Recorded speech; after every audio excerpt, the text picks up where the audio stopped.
Sorry about that. I think I got locked out, but don't worry about the window, I'll take care of it. I'll be honest with you guys. I love the Nintendo Switch. Ew! I don't know if that's controversial to say, but it doesn't seem like the internet's been too kind to the Switch in recent years. But if you ask me, it might be one of, if not my favorite Nintendo system. The versatile ways to play, the legendary build-up to launch, and its incredible lineup of exclusives make it really hard for me to hate the system as much as other people do, even with its abundance of shortcomings. So when we finally got a look at the Nintendo Switch 2, I was not exactly excited, I was more intrigued than anything. For one, I really don't like the name. Like, really? Nintendo Switch 2? I was kind of hoping for something a little more creative, like, oh, I don't know, the Super Nintendo Switch, new Nintendo Switch XL, NX. But you know what? I think it's better to keep it simple and straightforward. Consumers can be pretty stupid, and I think Nintendo is smart to at least avoid the confusion that could come with a new name. I just wish the name was more interesting.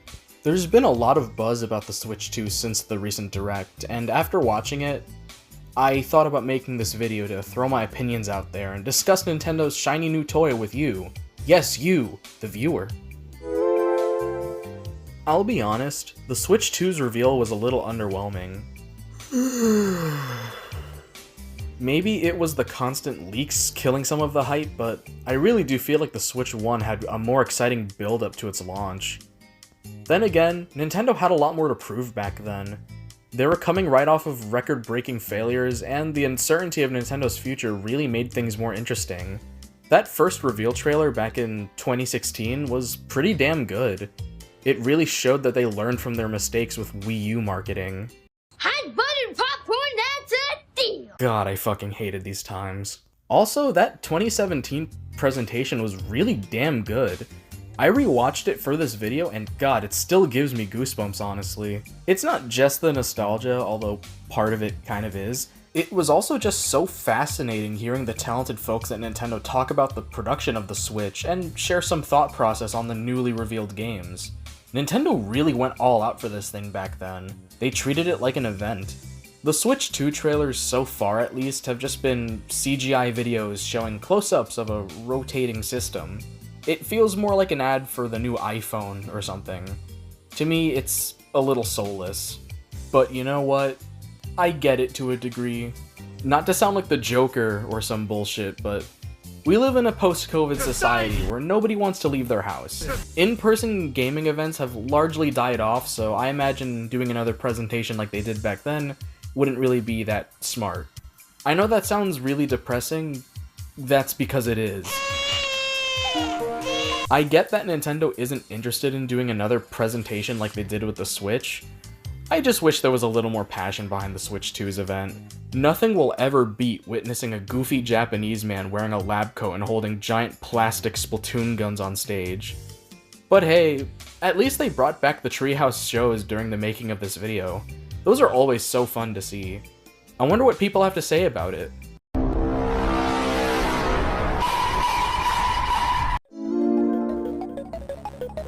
Overall, the Switch 2 just seems to be a major improvement over the first Switch.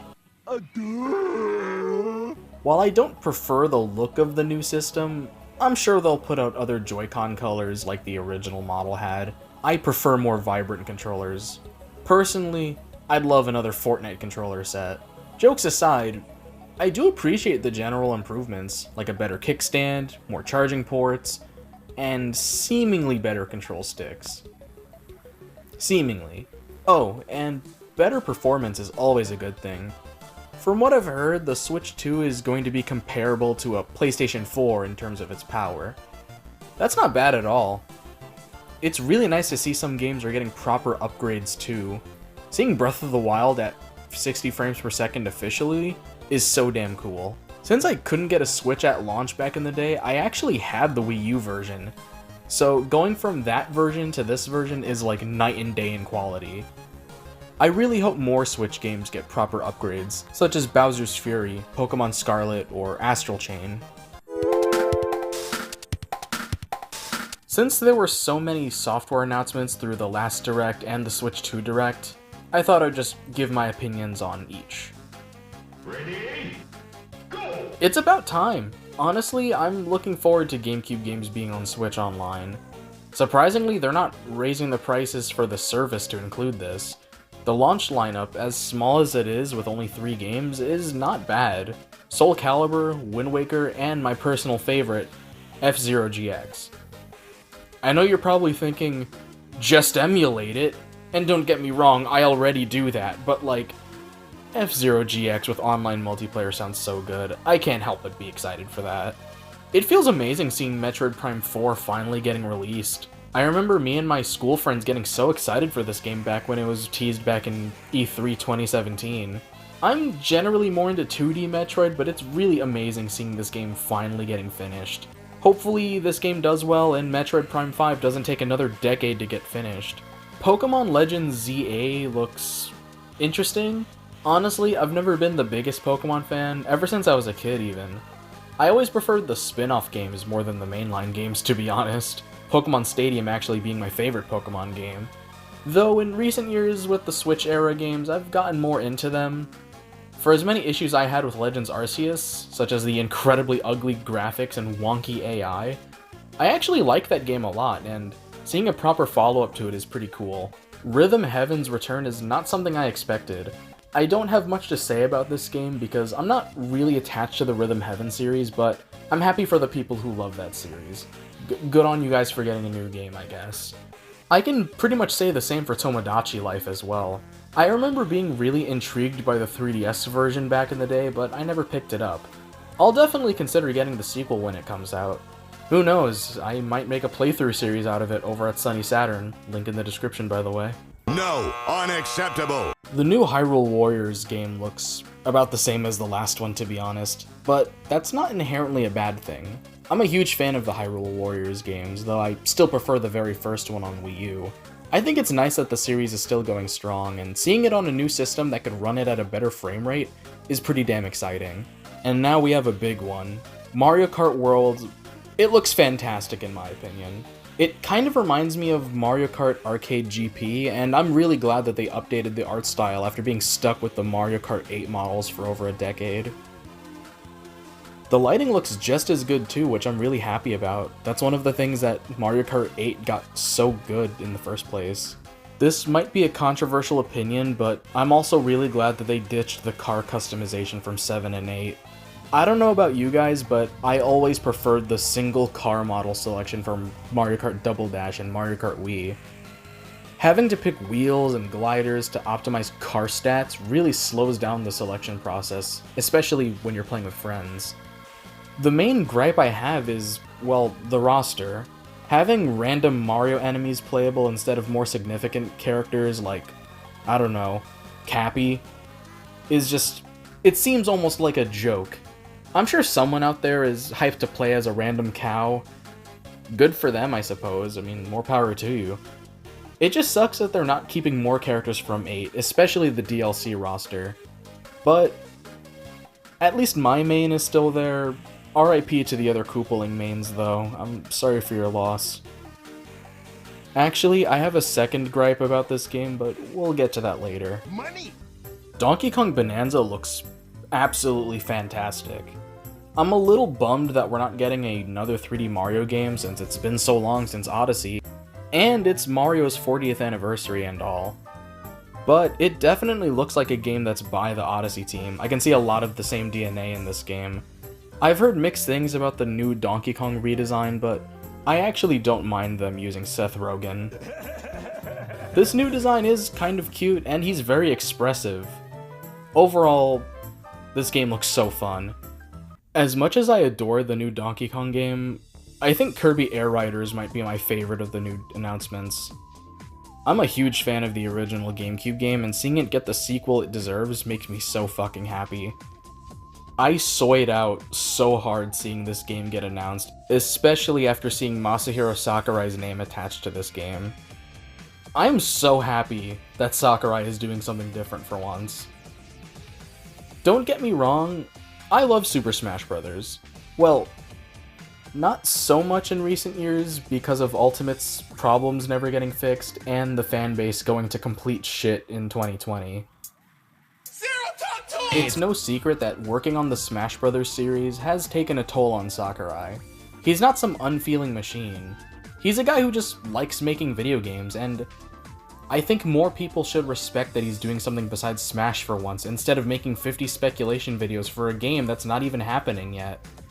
Seriously, when he said that he was working on a new game recently, everybody assumed Smash when he said it wasn't gonna be Smash. You guys are idiots. I'm sorry, but you guys are kind of stupid.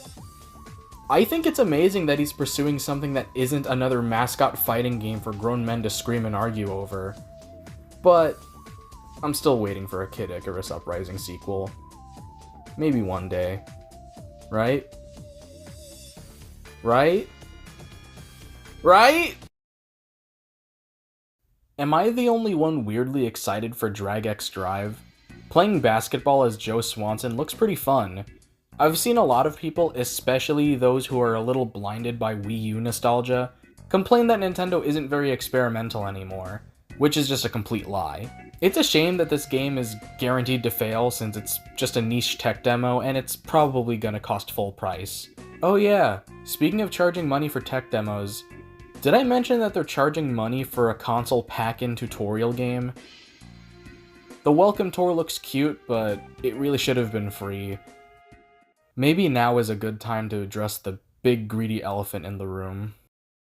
Money, oh money, oh I love thee. In typical Nintendo fashion, they took an amazing step forward, a couple steps to the side for some reason, and then took like 3 steps back, proceeding to fall down a set of stairs that was behind them. If it wasn't obvious by the jokes I keep making throughout this video, the Switch 2's games are wildly overpriced. The system's price itself, $450 US, seems relatively fair in my opinion. It is a major upgrade to the original Switch and the OLED model. But some of these games will cost $80 digital and allegedly $90 for physical. Hell, some of the physical copies are just download keys for digital games. Look, I get it, games have always been pretty expensive. Even back in the 90s and early 2000s, some games could really set you back a lot. But it really sucks that Nintendo, the company that's always touted its products as the cheaper and more accessible ones compared to the other companies, is pushing for $80 digital games. Especially in a time where the world is, not doing very well economically, to say the least. Not even Sony is that greedy, and they're the scumbags who recently pushed for $70 to become the new standard for games. But if you ask me, I don't believe that Nintendo is going to get away with overpricing their games to this level. Nintendo's being even more stingy than they've ever been. But there's hope this won't be a permanent thing. When it comes to this level of overpricing, companies don't always get away with it. During the PlayStation 3's launch, they originally wanted to charge $600 for this console, but soon lowered it because of backlash. And if you want a Nintendo example, the Nintendo 3DS was $250 at launch, but then they cut it down to about $170 for the same reason as the PS3. And they even threw in a little bonus for the people who bought it right before the price drop. The 3DS Ambassador program gave them access to a handful of Game Boy Advance games to download for free. Did any of you guys have this back in the day? Let me know in the comments. I remember I knew this one kid who had the Ambassador Pass back in the day, and the 3DS has an infinitely better screen than my old Game Boy Advance SP does, so seeing him play Mario Kart Super Circuit on it made me so jealous. Anyways, back on topic. I'm sure very few people will actually be able to afford the Switch 2 or its software at launch. Unlike a lot of past Nintendo controversies, overpricing their games like this will greatly impact a massive chunk of their casual audience. This isn't some niche controversy that we have to convince the rest of the internet to care about. Like, oh, their shitty legal team took down a harmless fan game, or told a couple hackers to stop modifying their products, but you guys will buy it anyways. No. This is something that is going to impact literally everybody who likes Nintendo and wants the new system. While I don't expect this to blow up in their face as badly as the Wii U failure, I'm sure this is going to hit them hard enough to force a change.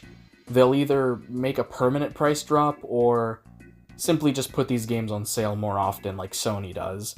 I don't see Nintendo wanting to outright admit that they were wrong, so I imagine the latter will be more likely. It really sucks that they're doing this. Now, look, I'm not the biggest advocate for piracy. I generally like to support the new entries of my favorite game series, but honestly, I would not blame anyone for putting on an eye patch and trying to acquire these games through other means, so to speak. Times are tough for many, and gaming is not only a luxury, but an important form of escapism for some people. Many people come to Mario, Pokemon, Zelda, even some non-Nintendo examples, in my case it would be Sonic, for that same reason. And it sucks that so many big game companies want things to be more expensive now. It especially hurts because I want to support these more niche games that are coming out and seeing them be successful. I especially don't want Donkey Kong Bonanza to flop due to Nintendo's greed. Because Nintendo's not going to figure out, oh, it didn't do well because it's overpriced. They're going to see that as no one wants Donkey Kong games anymore, which could lead to yet another decade of no new DK games. And poor Uncle Al, God bless his soul, he would not survive another drought. Oh my god!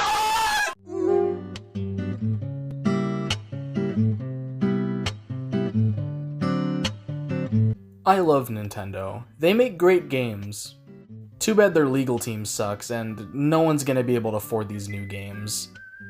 You know you fucked up when Kit and Krista, former employees and hosts of Nintendo Minute, are criticizing you for being anti-consumer. The overpricing really does kill my hype a bit. I really don't want to have to sell my legs just to afford Mario Kart World. I mean, there is that console bundle where you can get Mario Kart for cheaper, but good luck getting a hold of it.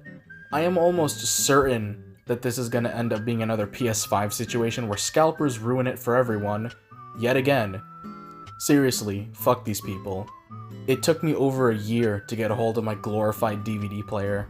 Anyways, what exactly was the point of this video?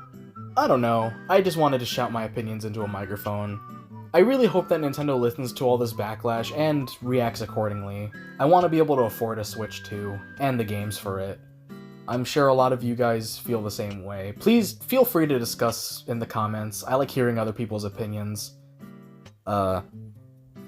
That's really all I have to say. I'm probably just gonna cut the video off here right now before I go on for any longer.